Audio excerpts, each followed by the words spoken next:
అమరావతి కోసం అసెంబ్లీలో తీర్మానం అన్నది చంద్రబాబు డ్రామా అని ధ్వజమెత్తారు వైఎస్ఆర్సీపీ స్టేట్ కోఆర్డినేటర్ సజ్జల రామకృష్ణారెడ్డి. ఇది ప్రజలను మభ్యపెట్టడానికి చేస్తున్న ఎత్తుగడ అన్నారు. అమరావతి కోసం తీర్మానం చేయాల్సిన పరిస్థితి ఎందుకు వచ్చింది? అమరావతి పేరుతో అవినీతి, రైతుల సమస్యలు పక్కదారి పట్టించే ప్రయత్నం అని మండిపడ్డారు. ఎవరు అభ్యంతరం చెప్పారన్న దానికి చంద్రబాబు వివరణ ఇవ్వాలని డిమాండ్ చేశారు సజ్జల. అసలు తీర్మానం ప్రసక్తి ఎందుకు వచ్చిందో ముందు చంద్రబాబు నాయుడు గారు ఎక్స్ప్లెయిన్ చేయాలి. ఎవరు అభ్యంతరం చెప్పినారని, ఎవరు అడ్డంకులు క్రియేట్ చేసినారని ఈరోజు తీర్మానం అనే ఒక డ్రామా తెరలేపాడనేది ఆయన ఎక్స్ప్లెయిన్ చేయాలి. ఈరోజు ఇప్పుడు what ever that is happening ఈరోజు జరుగుతున్నదైనా 14లో ఆ రోజు 2014లో ఫస్ట్ చంద్రబాబు నాయుడు గారు వచ్చి మొదలుపెట్టినప్పుడైనా ఆయన ఒక అడుగు ముందుకు వేయడమే రాజధాని కట్టడము, ఓ శాశ్వత రాజధానికి సరైన పద్ధతిలో పునాది వేసి ముందుకు తీసుకెళ్లడము, త్వరగా దాన్ని పూర్తి చేసి అందుబాటులోకి తీసుకురావాలనే ఆలోచన కాకుండా అది ఒక శాశ్వత కామధేనువులాగానో తన దోపిడీకి ఒక సాధనంగానో ఆయన ఎంచుకున్నాడనేది 2014 తర్వాత ఆయన ఎప్పుడైతే ఇటువైపు అక్కడి నుంచి హడావుడిగా వచ్చేసిన తర్వాత మొదలుపెట్టిన ఒక నాటకంతోనే అన్ని బయట తెలుస్తూ వచ్చాయి. అది తర్వాత అదే ప్రూవ్ అయింది. అందుకే 2014-19 మధ్య ఏం చేశాడు అంటే 1000 ఎకరాల ల్యాండ్ పూలింగ్ అనే కొత్తది తీసుకొచ్చేసి హద్దులన్నీ చెరిపేసి సచివాలయము, అసెంబ్లీ అనేటివి కట్టినవి ఏదైతే ఉన్నాయో అవి మళ్ళీ తాత్కాలికమంటూ అటు పక్కన పెట్టి ఇది కాదు నేను శాశ్వతంగా ఇంకోటి చేస్తానని మళ్ళీ ఒకటి మొదలుపెట్టి ఈ మొత్తం దానికి అసలు జస్ట్ రోడ్లు ఇన్ఫ్రాస్ట్రక్చర్ పూర్తి చేయడానికి ఎకరాకు 2 లక్షలు కావాలి. ఎకరాకు అని ఉద్దేశం తీసుకొస్తే అప్పటికే అది 2 లక్షల కోట్లుగా కనపడిన నేపథ్యంలో ఖర్చు పెట్టింది ఎంత అంటే 14-19 మధ్య 5,000 కోట్లు ఖర్చు పెట్టాడు. ఇది 5 ఏళ్లలో ఆయన చేసింది. ఆ దీంట్లో నుంచి పుట్టుకొచ్చిన ఇదే నువ్వు లక్షల కోట్లు, నువ్వు ఇన్ఫ్రాస్ట్రక్చర్కే 2 లక్షల కోట్లు అని ఇప్పుడంటే నువ్వు 5 ఏళ్లలో చేసింది ఏంటంటే 2 తాత్కాలిక వర్షం 1 సెంటీమీటర్ వర్షం పడితే నీళ్లు గారే తాత్కాలిక సచివాలయం, తాత్కాలిక అసెంబ్లీ నువ్వు కట్టే చేతులు దొరుకుతుంటే ఇంకా అది నువ్వు కట్టి పూర్తి అయ్యేసరికి ఎక్కడో తీసుకెళ్లి మధ్యలో పెట్టేసినాక దాని రోడ్డు కనెక్టివిటీ ఇది రావాలంటే ఎంత పూర్తి ఎన్ని లక్షల కోట్లు రావాలి? ప్లస్ వీటికి సంబంధించి నువ్వు మొదలు పెట్టిన ఏదైతే ఈ అవినీతి యజ్ఞం ఏదైతే ఉందో ఓ భ్రమ క్రియేట్ చేసి ఒక పక్క ఒక అవినీతి యజ్ఞం మొదలు పెట్టావు.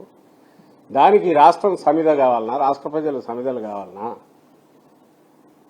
కాబట్టి ప్రాగ్మాటిక్ గా ఆచరణాత్మకంగా ఏం చేయొచ్చు అనే ఉద్దేశంతో వైఎస్ఆర్సీ ప్రభుత్వం మా హయాంలో జగన్మోహన్ రెడ్డి గారు ఇది ఉంచుతూనే డీసెంట్రలైజ్డ్ ఇది పోవాలనేది ఏదైతే రాష్ట్ర ప్రజల ఆకాంక్ష ఉందో అటు రాయలసీమ వైపు కానీ ఇటు ఉత్తరాంధ్ర వైపు కానీ ఉందో అన్నింటినీ ప్రతిబింబిస్తూ ఆ రోజు నిర్ణయం చేసుకుని అందులో అమరావతి కూడా ఒక పార్ట్. అమరావతి ఒక పార్ట్ అందులో, ఆ మూడిట్లో. So that is history. ఇప్పుడు ఈరోజు మీరు అడుగుతున్న దానికి కూడా నేపథ్యం అది అనేది అందరికీ తెలుసు ఎందుకు వచ్చింది. అయితే మేము ఈ రోజు ఉన్న సిచ్యువేషన్ గురించి నేను అడుగుతున్నది అయితే ఇప్పుడు 2 ఏళ్ళు అయింది చంద్రబాబు నాయుడు గారు వచ్చినాడు, చేస్తున్నాడు, నడుస్తోంది. ఎవరు ఆయన చేస్తుంటే అడ్డం పడినారు? పోనీ ఏం చేశాడు ఈ 2 ఏళ్లలో? ఇదైతే చూడాలిగా. క్లుప్తంగా చెప్పాలంటే జగన్మోహన్ రెడ్డి గారు, వైఎస్ఆర్ కాంగ్రెస్ పార్టీ ఎన్ని లక్షల కోట్లు అయితే ఇది పూర్తవుతుందో తెలియని ఊహాజనితమైన చంద్రబాబు నాయుడు గారి ప్లాన్ ఏదైతే ఉందో దానికి పెట్టిన అమరావతికి వ్యతిరేకం. అట్ ది సేమ్ టైం ఏ అమరావతి అయితే ప్రజల రాజధానిగా అందరి ప్రజల ఆకాంక్షగా ఉండేదానికి ఆయన ఎప్పుడూ వ్యతిరేకం కాదు కాబట్టి 19 ఎన్నికలకు ముందే ఇప్పుడు మనం నిలబడిన ఇక్కడ చంద్రబాబు నాయుడు కంటే చాలా ముందే భూమి కొనుక్కొని ఇక్కడే ఆఫీసు, ఇక్కడే ఇల్లు కూడా కట్టుకున్నారు శాశ్వతంగా. కాబట్టి దీని మీద మా స్టాండ్ అనేది ప్రత్యేకంగా చెప్పడానికంటూ ఏమీ లేదు. ఆయన చంద్రబాబు నాయుడు ఈ తీర్మానం చేయడం ద్వారా ఏం ప్రూవ్ చేసుకుంటున్నాడంటే తన డ్రామా ఇంకొక కొత్త డ్రామాకు తెరలేపాడు. ఇప్పుడు ఈరోజు వాళ్ళ పత్రికలు చూస్తేనే కనిపిస్తుంది.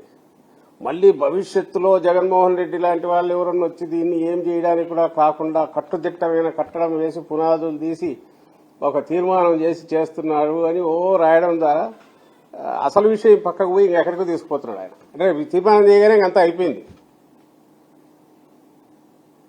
నిజంగా నీవు తీర్మానం చేయాలనుకుంటే నువ్వు కౌన్సిల్ కూడా పిలవాలా, అందరినీ పిలిచేయాలా, అన్ని చోట్ల డిస్కషన్ జరగాల.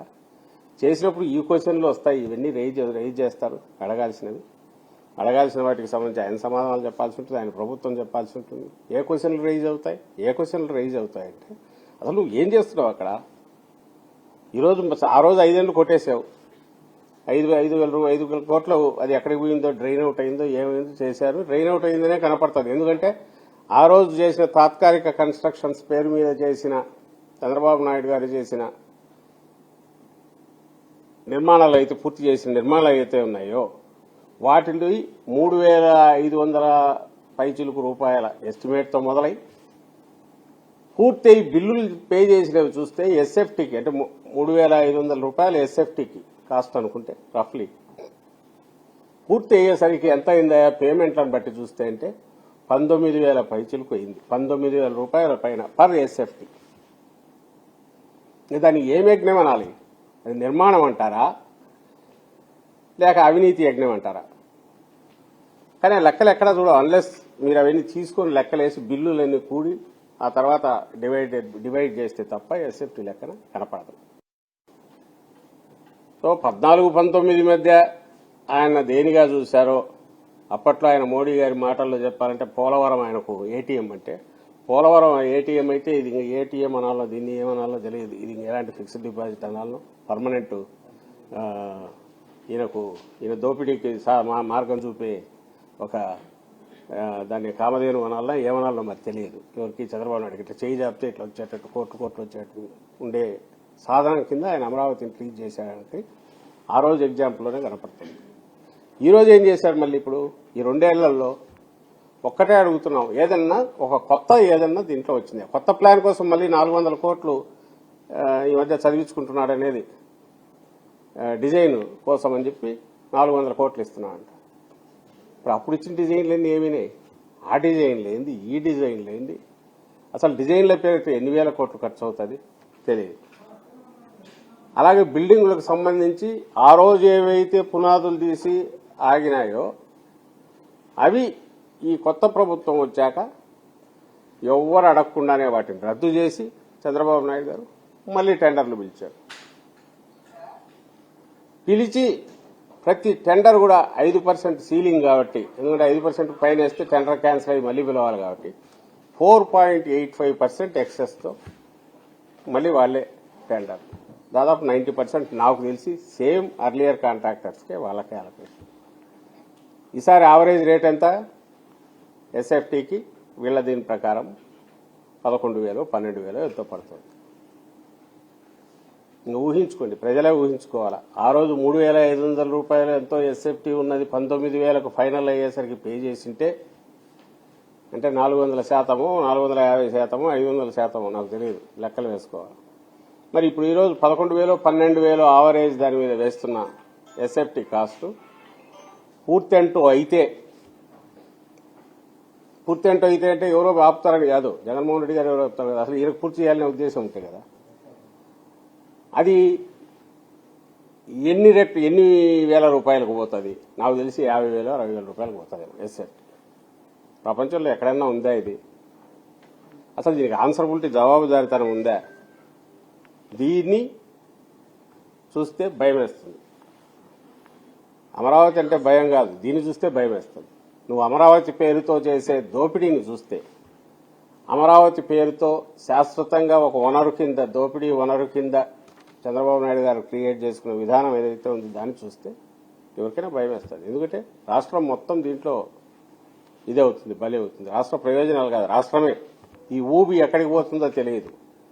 అక్కడ పునాదులు ఎట్లయితే ఎన్ని వందల మీటర్లు పోయి పైల్ ఫౌండేషన్ వేస్తే తప్ప నిలబడదో, ఈ అవినీతి ఊబి అనేది చంద్రబాబు నాయుడు గారు క్రియేట్ చేసింది ఎంతవరకు పోతుందో తెలియదు. దీనికి సంబంధించి ఏమైనా ఒక్క డీటెయిల్ బయటకు వస్తుందా? మా వాళ్ళు ఆర్టీఐ కింద ఎన్ని అప్లికేషన్లు పెట్టినా సమాధానం అయితే రావట్లా. నీకు నిజంగా ఏమి దీంట్లో లేకపోతే ఎందుకు ట్రాన్స్పరెంట్గా ఓపెన్గా అన్ని బయట పెట్టారు? ఈ రోజు కంటున్నారు ఇప్పుడు బిల్డింగ్ ఏదో మొదలు పెట్టారు కానీ డ్రైనేజీలు కానీ దానికి ఏమీ లేవని. మళ్ళీ దానికి సపరేట్ ఏమైనా వేస్తారేమో తెలియదు.